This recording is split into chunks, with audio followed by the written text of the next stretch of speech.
everybody. Welcome back to the Here to See channel, always focused on sharing pearls of wisdom, nuggets of knowledge, understanding the difficult, and instructions for a better life. Have another Here journal for you, Hosea chapter 6. We're reading through the entire Bible book of Hosea, a chapter at a time, doing a Here journal video on each chapter. What's Here journaling? Well, Here journaling is a method that many find edifying to their personal relationship with the Lord. Check out replicate.org to learn more about Here journaling. But now, let's read and listen to Hosea chapter 6 in the New Living Translation from the YouVersion Bible app. As you're reading Hosea chapter 6, here's a question to consider. What was Hosea pleading for the people to do?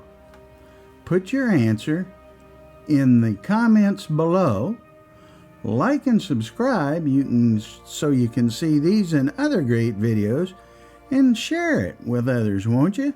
But now let's read and listen to Hosea chapter 6 in the New Living Translation from the YouVersion Bible app.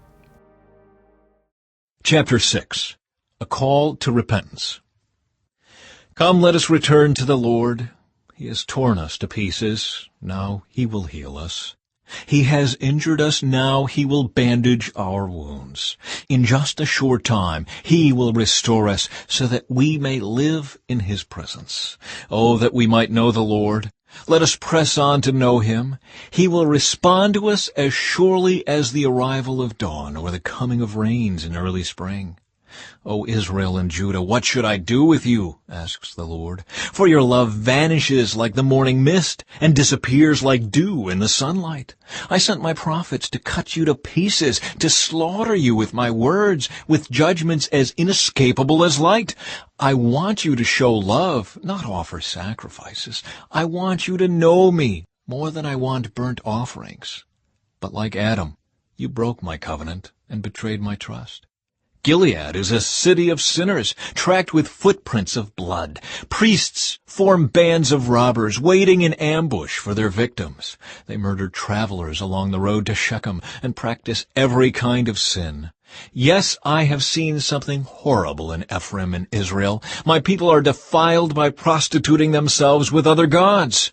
O Judah, a harvest of punishment is also waiting for you, though I wanted to restore the fortunes of my people. And that was Hosea chapter 6 in the New Living Translation from the YouVersion Bible app. Now for my Here journal. First, the highlight. Hosea chapter 6 verses 1 to 3. Verse 1. Come, let us return to the Lord. He has torn us to pieces. Now he will heal us. He's injured us. Now he will bandage our wounds. In just a short time he will restore us so that we may live in his presence. Oh, that we might know the Lord. Let us press on to know him. He will respond to us as surely as the arrival of dawn or the coming of rains in early spring. So, what's my explanation? Hosea pleaded with the people to return to the Lord their God, to let God restore them so that they could live in his presence. Then they could really know the Lord. Hosea urged them to press on to really know him. So, how does that apply to us today? The Lord is ready to restore each one of us, to have a vibrant living relationship with each one of us. He can only commune with repentant people as he cannot coexist with sin.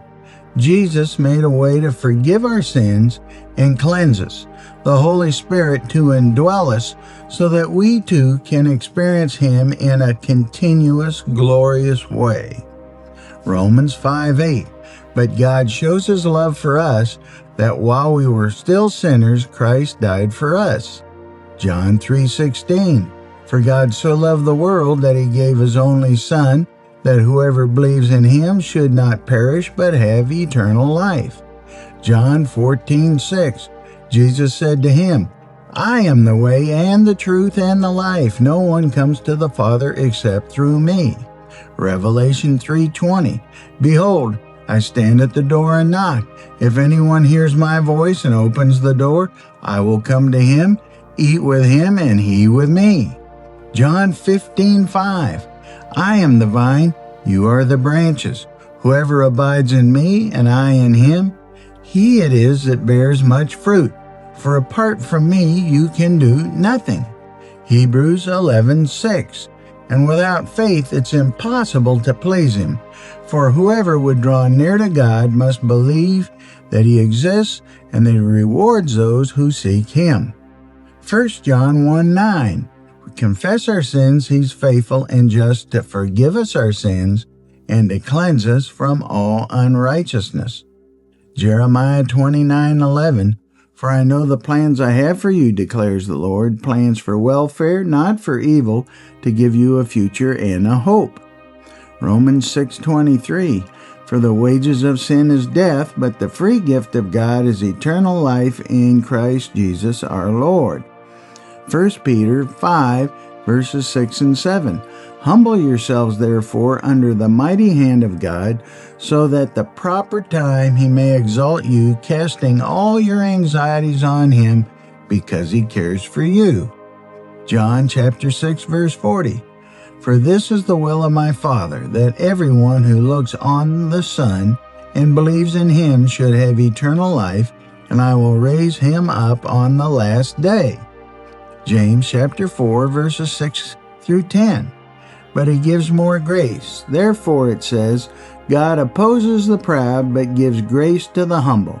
Submit yourselves, therefore, to God. Resist the devil, and he will flee from you. Draw near to God, and he will draw near to you.